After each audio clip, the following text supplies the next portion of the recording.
You'd have nothing without me. Nathan didn't whisper it. He announced it loud enough for his entire table to hear. His colleagues laughed while the restaurant lights felt too bright suddenly. We were celebrating his promotion to regional director. I had spent 3 weeks helping him rehearse his presentation speech. I forced my face into a smile that felt like cracking glass. He raised his wine glass higher. To the man who built this life from nothing. Built. That word landed heavy in my chest. I swallowed the response, trying to climb up my throat. I had worked 2 full-time jobs when he launched his consulting firm 5 years ago. I had covered our rent for 38 months straight. I had personally paid off his initial business loan using my savings. But apparently none of that registered in his version of events. The table erupted in applause. Nathan grinned like he had won something. Maybe he thought he had. That night, driving home in silence, he said it again. This time quieter, more casual, like commenting on weather. You'd be nothing without me, Claire. This time, I didn't answer. I just stared straight ahead at the road stretching endlessly forward. Something inside me had shifted during that dinner. Something I couldn't name yet. But I would. Soon enough. I couldn't sleep that night. I lay completely still, staring at our bedroom ceiling, watching shadows from passing headlights crawl across the white paint. Nothing without him. Was that actually true? When Nathan and I met 7 years ago, he was working part-time selling insurance. I was already a junior financial analyst at a downtown firm. I had savings, a steady paycheck, health insurance and a 401k. Nathan had ambition and dreams but very little else. I believed in those dreams completely. I helped him draft his first business proposal. I edited client emails until they sounded professional. I created expense spreadsheets after my own 10-hour workdays. When he quit insurance to start his consulting company, I paid every bill. When his first major contract fell through unexpectedly, I used my entire performance bonus to cover his payroll. When he talked about giving up, I reminded him of his potential. But somewhere along the way, something fundamental changed. His company grew successful. My contributions vanished from his narrative completely. He started saying I built this. He began correcting my memories in front of others. He started treating me like I should feel grateful just to be present. If you're already feeling this, take 1 second to like and subscribe. If you believe in justice being served, comment where you're watching from. I'd love to know. Because what happened next changed absolutely everything. 3 days after that restaurant, I found the envelope.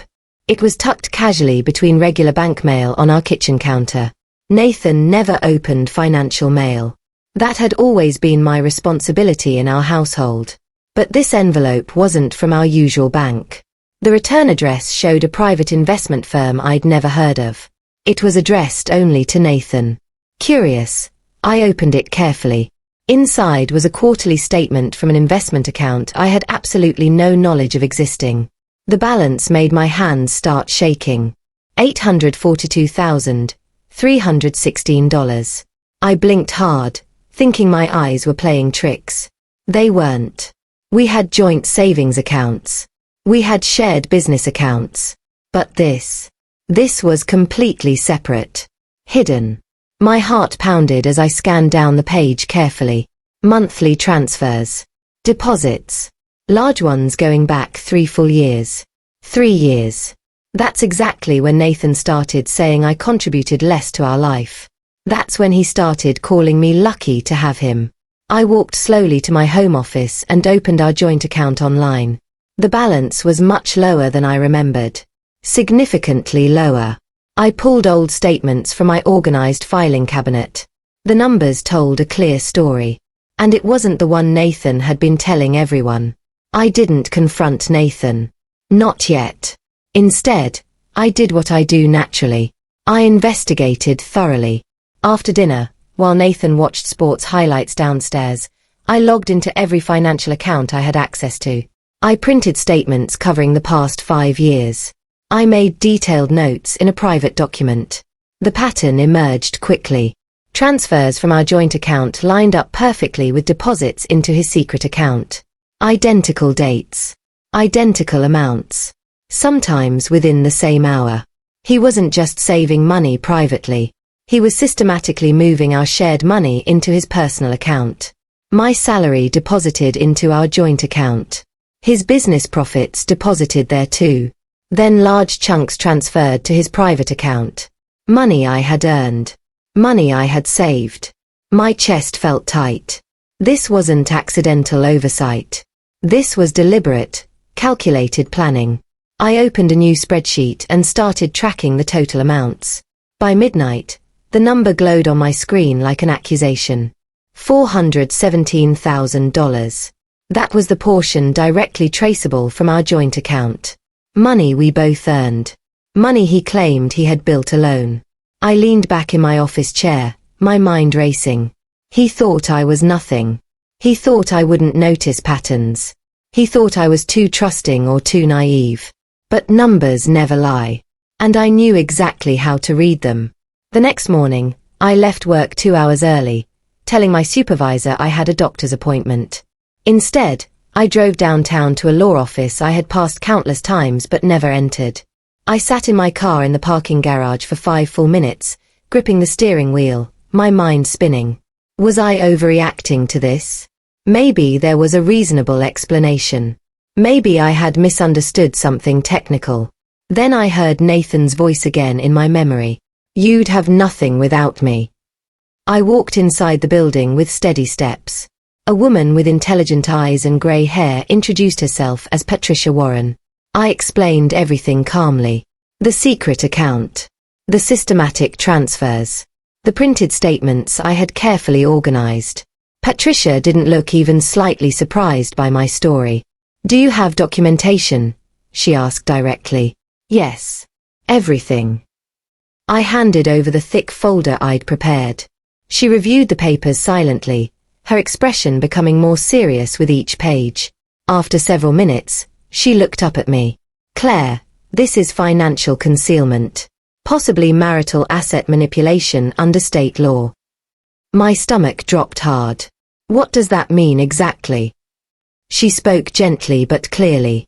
It means you may be entitled to significantly more than you think. Patricia Warren worked remarkably fast. Within just 2 business days, she confirmed everything I already suspected deep down. The transfers were consistent, intentional, and systematic. Large sums moved every single month, always immediately after my paycheck cleared our joint account. He's been diverting marital funds deliberately, Patricia explained during our second meeting. Very quietly but very consistently. For how long? Minimum 3 years based on these records. Possibly longer if we dig deeper. 3 years ago was exactly when Nathan bought his first expensive watch. When he started referring to his company as if I was merely a guest in our life. I felt something fundamental shift inside me. Not sadness this time. Something clearer. Harder. Patricia explained my options very carefully. If I confronted Nathan now, he could immediately move the remaining money. Close accounts. Hide more assets before legal action. If you're going to act, she said seriously, act completely prepared. So I didn't change anything about my daily routine at home. I cooked dinner normally. I laughed at Nathan's stories. I kissed him goodnight like always. But privately, behind the scenes, I copied every financial document I could access. I opened a new account in only my name at a different bank. I quietly redirected my paycheck starting next month. Nathan thought I was dependent on him. He didn't realize I was already building my exit strategy carefully. 1 week later, Nathan hosted another dinner party at our house. Investors from his firm. Business colleagues. Longtime friends. I wore the green dress Nathan had once said made me look appropriately supportive. Whatever that meant. Halfway through dessert, someone asked how we handled financial decisions in our marriage. Nathan laughed easily. Oh, I manage the serious investments and business finances. Claire's really good with small household budgeting stuff. Small. The entire table chuckled politely at his comment. My face burned, but I kept smiling mechanically. Then Nathan added, honestly, If it wasn't for me taking major financial risks, we wouldn't have anything at all. Nothing at all. I excused myself quickly to the kitchen before my expression could betray my real thoughts. Small household budgeting? I had balanced his business books when he couldn't distinguish profit from revenue. I had personally negotiated his first major supplier contract. I had paid business taxes he had forgotten existed. But publicly, Nathan rewrote our entire history, made himself the sole creator of our success. As I stood there washing wine glasses unnecessarily, something crystallized inside me. This wasn't just about money anymore. This was about control. About narrative. About making me smaller so he could appear bigger. I was completely done shrinking myself. The next statement arrived exactly 10 days later. I watched our mail carefully now, checking daily. Another large deposit. $38,000. From our joint account directly into his private account. He didn't even hesitate or slow down his pattern. That night, I logged into our shared account before Nathan could. The balance had dropped lower than normal. Dangerously low considering our monthly expenses. He assumed I wouldn't check regularly. He assumed I trusted him blindly. And maybe I had trusted him. For too long. But trust without verification is just willful blindness. I printed everything again, adding pages to the growing folder I now kept locked in my desk drawer at work. Patricia had advised strongly to keep all documentation outside our home. Preparation wins legal cases, she had told me firmly. Every single time. Preparation. That word brought me strange comfort now. Nathan thought strength meant speaking louder than others. Dominating conversations. Taking credit publicly. But real strength. Real power. It was patience. It was evidence. It was perfect timing. I was learning to master all three skills. And Nathan had absolutely no idea what was building. Something unexpected started happening inside me. I stopped feeling scared or hurt. Instead, I felt observant. Clinical. Like a researcher studying an interesting subject. I watched carefully how Nathan spoke about money now. I closed a huge deal today. I secured our financial future. Our house is protected because of my business decisions. He repeated these phrases constantly, as if convincing himself as much as others. I began asking small, casual questions. How are those investments performing? He'd shrug. Solid. Which investments specifically? Oh, just business reinvestment strategies. Lies. The ease of his lying disturbed me more than the actual money. 3 full years of hiding. 3 years of quiet withdrawals. 3 years of building a safety net that deliberately excluded me. That night, I created my own detailed spreadsheet. I listed every single contribution I had made to our life together. Rent payments during our early years. Loan coverage. Insurance premiums. Groceries. Utilities. Emergency repairs. Medical bills. Everything. The total surprised even me. I had contributed far more than Nathan ever acknowledged. I wasn't nothing. I had been the foundation. The stability. The safety net.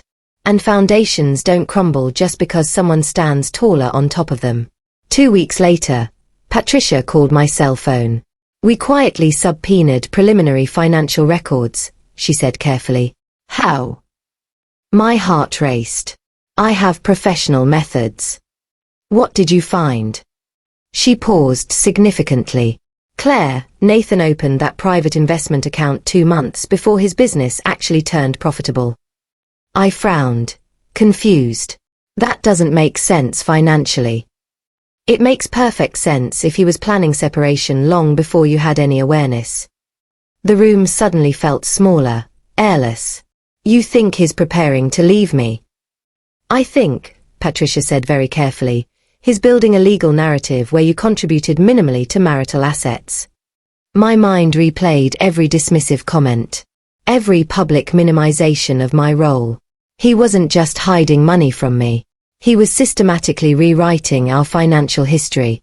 If Nathan ever filed for divorce, he would claim the vast majority of assets were his alone.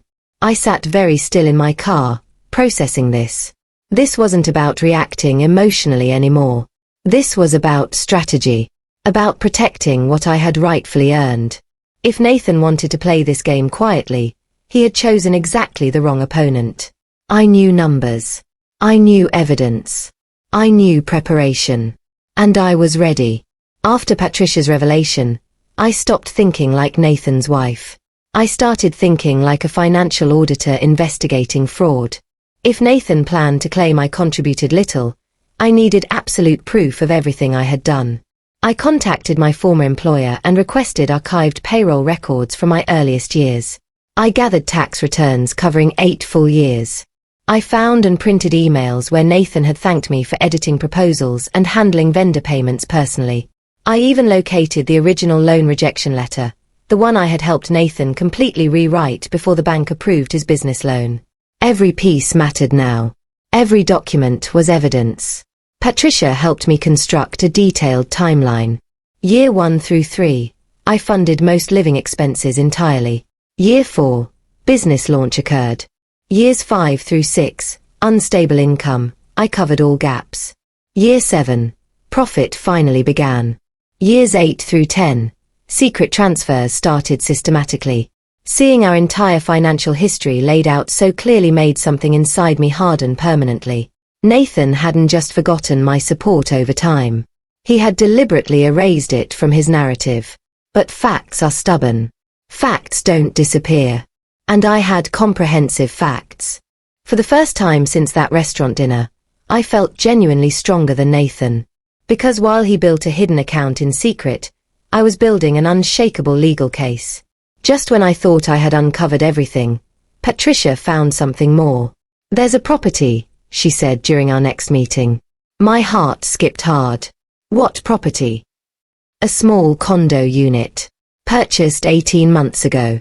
Under an LLC tied directly to Nathan." I stared at her, stunned. "That's impossible." She slid a document across her desk. Nathan's signature. Clear and undeniable. The purchase price was $410,000. Paid partly from the private account I'd discovered. Suddenly, Nathan's late nights at the office made perfect sense. "Is this legal?" I asked. "It's hidden. That's the problem." The office felt cold suddenly. Nathan wasn't just saving secretly. He was preparing a complete escape. A separate life. I drove past the address that evening. Modern building. Quiet street. Lights on in one unit. I didn't go inside. Didn't knock. But I sat in my car long enough to understand something clearly. Nathan had planned an entire life without me. And he thought I would be the one left with nothing.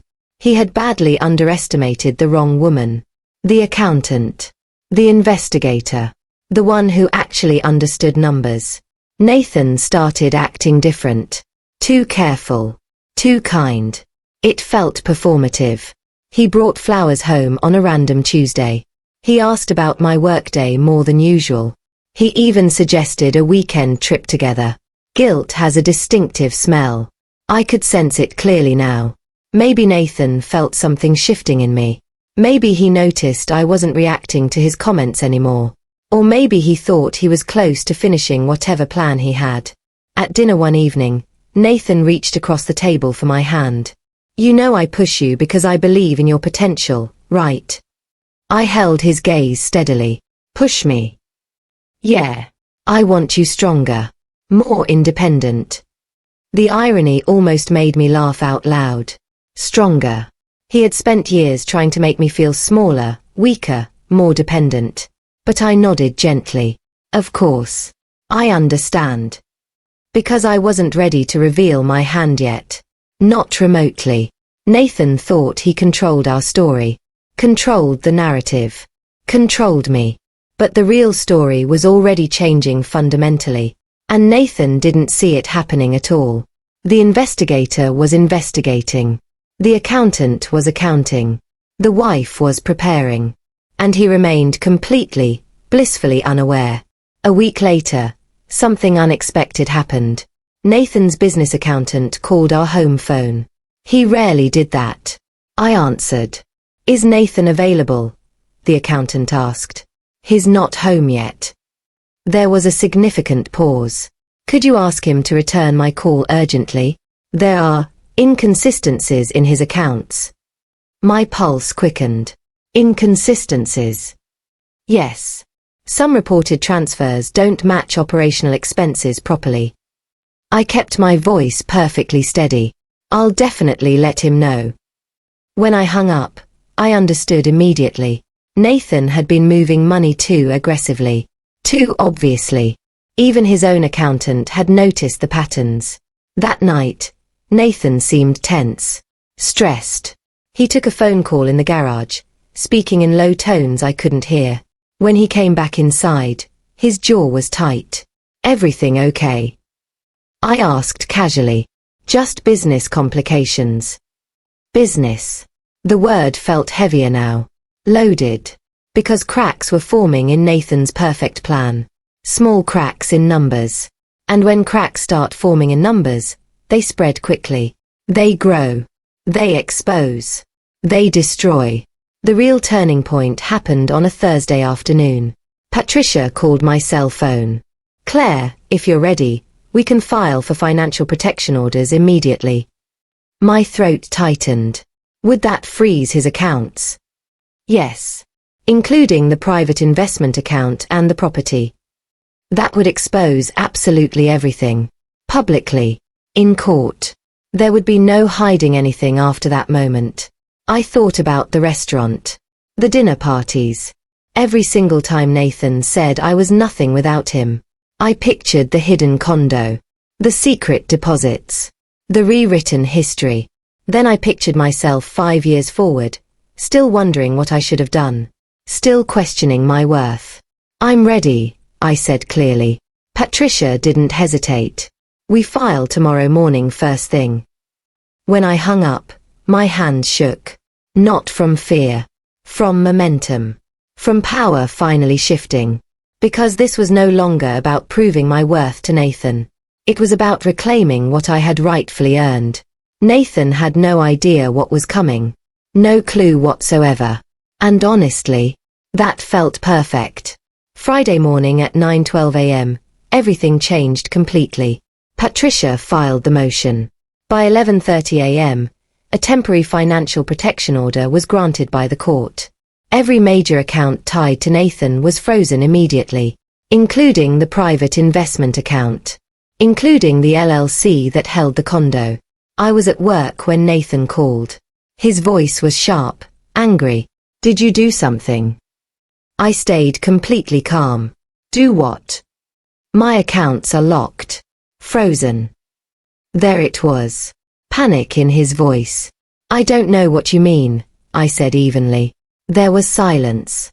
Then heavy breathing. Fast, stressed breathing. I'll handle this, he muttered before hanging up abruptly. That afternoon, Patricia confirmed service papers were delivered to Nathan's office by a professional process server. There was no going back now. No undoing this. When I came home that evening, Nathan was pacing our living room like a caged animal.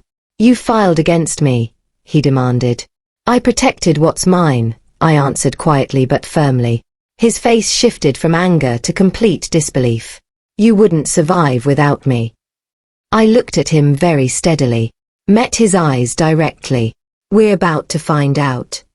Court disclosure forced everything into harsh light. The condo. The hidden account. All the transfers. Everything documented officially. Nathan tried claiming it was business strategy and investment diversification. Patricia dismantled his argument efficiently and thoroughly. Marital funds used for undisclosed property purchase, she stated firmly in court. The judge's expression did not soften toward Nathan. I didn't look at Nathan during the hearing. I didn't need to anymore. Because for the first time in years, he wasn't controlling the room. The condo was professionally appraised at $460,000. It had increased significantly in value. And legally, it was considered shared marital property. Nathan had built an escape plan. And accidentally doubled my legal claim. Outside the courthouse, Nathan finally spoke directly to me. You're completely overreacting. I met his eyes calmly. No. I'm responding appropriately. He shook his head like I had betrayed him deeply, but the truth was simple and clear. Nathan gambled that I wouldn't notice. Gambled that I wouldn't act. Gambled that I was nothing without him. He lost. Word spread faster than I expected. Business partners began asking Nathan difficult questions. Investors dislike instability, especially financial concealment during marriage. Nathan's accountant submitted amended reports. The inconsistencies were now official court record. At dinner one night, Nathan finally snapped. You're ruining everything I built. I set down my fork carefully. I didn't move the money, Nathan. You're embarrassing me professionally. The irony almost made me smile. Embarrassing him? He had embarrassed me publicly for years. Repeatedly. But I didn't say that. Instead, I asked one simple question. Why did you need a secret account? Nathan didn't answer. Because there was no good answer. No legitimate one. That silence said more than any excuse possibly could. For the first time, I saw it clearly. Nathan wasn't strong. He wasn't confident. He was deeply insecure. And insecure people hide power instead of sharing it. They diminish others to feel bigger. I had married someone who needed me smaller to feel successful. Not anymore. Nathan's lawyer approached Patricia with a proposal. Settlement. Quick. Relatively generous. Nathan wanted to avoid a prolonged court case. Public testimony. Detailed financial disclosure. I reviewed the settlement numbers very carefully. Half the condo value. Half the private account. Protection of my retirement funds. Full transparency on business profits moving forward. It was almost exactly what I was legally entitled to. But there was one line conspicuously missing. Spousal support. Patricia looked at me carefully. You qualify legally. I thought about Nathan's words. You'd have nothing without me. I slid the document back across the table. Add it. Not because I needed the money desperately, but because accountability matters. Because words have consequences. Nathan signed the revised settlement 2 days later. His signature looked rushed. Messy. Like control slipping through his fingers. The final decision surprised Nathan most. I kept the house. Legally, it made perfect sense. I had funded most early payments. My income was stable and documented. The court agreed completely. Nathan would receive his portion through business equity adjustments. When Nathan packed his belongings, the house felt quiet. He moved slower than I expected. More carefully. At the front door, he paused. You really think you'll be fine alone? I didn't hesitate. I know I will. Nathan searched my face for doubt. For uncertainty. For need. He found none. Because something had shifted permanently inside me. For years, I believed love meant loyalty regardless of cost. Now I understood something deeper. Loyalty without respect is just surrender. And I was done surrendering. As Nathan's car pulled away, I stood in the doorway. Not broken. Not scared. Not uncertain. Just free. The first morning alone felt strange. The house was quiet but not empty feeling. I made coffee and sat at the kitchen table where I had once balanced spreadsheets for Nathan's startup. Sunlight came through the same window. But this time, the space felt truly mine. Not ours. Mine. My paycheck was already depositing into my personal account. Settlement funds would finalize within weeks. The condo was listed for sale under court supervision. I checked my bank app. The balance made me pause. It wasn't just money. It was proof. Proof that I had never been nothing. Proof that I had carried more than Nathan ever admitted. My phone buzzed. A message from an old colleague asking if I'd consider consulting work. New opportunities were already appearing naturally. I smiled to myself. Nathan once said I depended on him completely. But sitting in that quiet kitchen, I realized something powerful.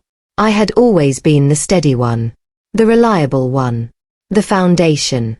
And steady wins eventually. Always. News travels quickly in business circles.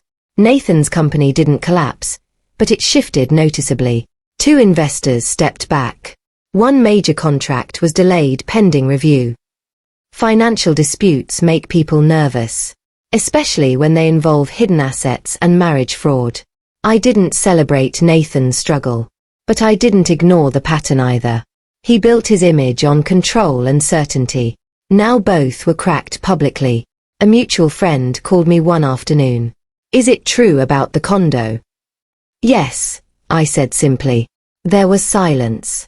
"I never knew you handled so much of his early finances." Most people didn't.